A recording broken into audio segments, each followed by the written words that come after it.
Hello, my dear listeners. My name is Kishore Ganesh, and in this episode of the Vocal About Visuals podcast, I will be talking about the brand new series of the Amazon Prime sports documentary All or Nothing, featuring the best club in the world, Arsenal FC.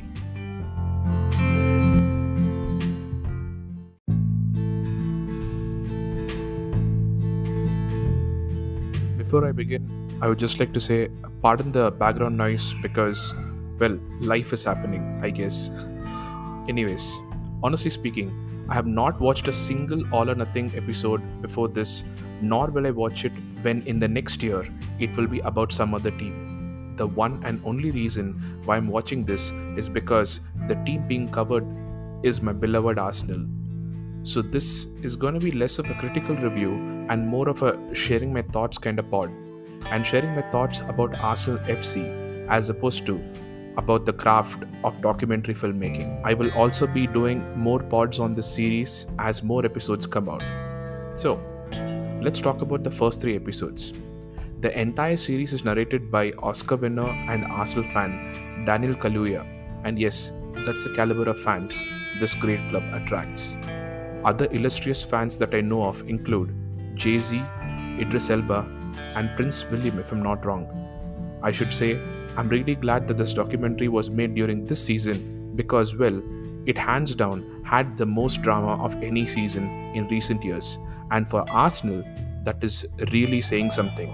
We had a club captain not just being fired from the post, but gotten rid of from the club. We have the youngest manager in the league coaching the youngest team in the league.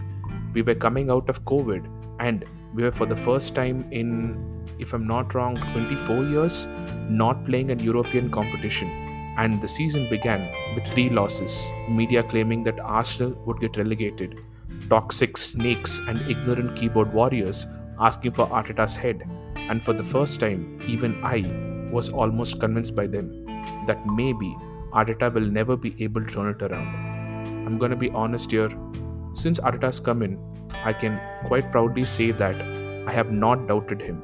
I believed in his talent, and even to a tactically ignorant football fan like me, it was evident that there was something happening that we hadn't witnessed in a long time.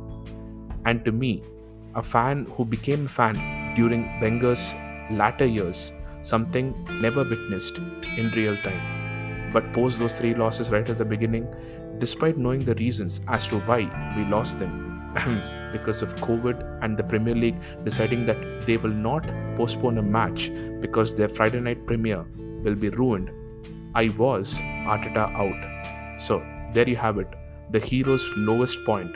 Only thing is, it happens right at the beginning of the movie. And once you have material like this, you don't have to get a creative producer to edit out a story from the gathered footage. The story, the narrative is already there. And I should say, Amazon has hit gold with this series. And in addition to everything else, those glorious Adidas kits got featured in a first of its kind behind the scenes look at the Arsenal. If there is a sports fan out there that is really excited about the behind the scenes at a football club, they should 100% seek this out, unless they are riddled with biases and disinterest. And if you are an Arsenal fan, well, no brainer, just watch it. There is so much here to make you happy and angry and happy again. And that's just the first three episodes. Once again, my name is Kishore Ganesh. This is the Vocal About Visuals podcast. And thank you, my dear listeners, for your time and for listening.